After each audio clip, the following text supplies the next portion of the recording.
Au sein de la commission politique, il y a donc trois composantes. La composante gouvernementale, qui est peut-être la plus visible, la plus ancienne. La composante autorité locale et régionale, donc les gens qui sont les plus proches du terrain. Et puis il y a une composante qui se développe, c'est la composante parlementaire.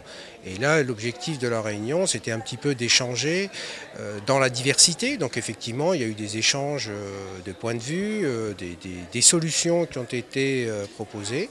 Je trouve personnellement que la journée s'est bien passée.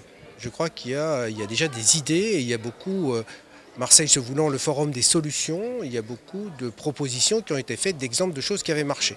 Je crois que c'est un peu ça, il n'y a pas une recette unique, il n'y a pas une solution, mais il y a des solutions adaptées en fonction de la culture, en fonction des institutions. Et là, on a eu quelques intervenants qui nous ont déjà montré que ces exemples existaient, donc on pourrait les montrer à Marseille. Chacun considère qu'il est arrivé à la limite d'un certain nombre de décisions et que donc l'intérêt de cette transversalité, 35 pays quand même aujourd'hui représentés un vendredi soir à Strasbourg, c'est pas mal, l'intérêt c'est d'échanger et de constater que sur des principes identiques, respect patrimonial de la ressource en eau, qui devient quelque chose de capital, en réalité il y a déjà un premier problème, c'est que certains n'ont pas d'eau.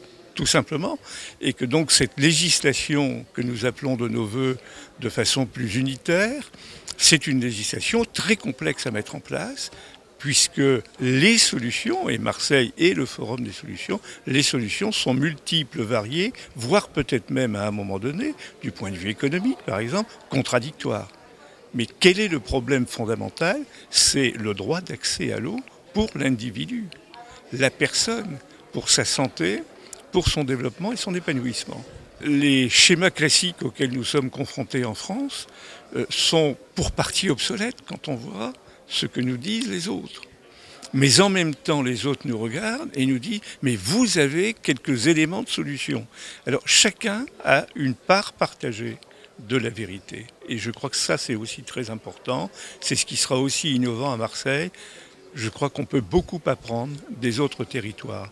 Quand un pays africain nous dit surtout ne parlez pas de gratuité, sinon ça veut dire que ça n'a pas de valeur, je crois qu'il nous donne une sacrée leçon de modestie. À travers ce bureau d'assistance aux parlementaires, c'est de montrer des exemples. Et après, c'est dans le cadre de la souveraineté, de la démocratie finalement, que chaque exemple va être pris, adapté à chaque situation. Donc il n'y a pas forcément de convergence nécessaire, je dirais même qu'elle n'est pas souhaitable. Il faut que les gens aient des indications sur ce qui a marché ailleurs et qu'ils l'adaptent à leur situation.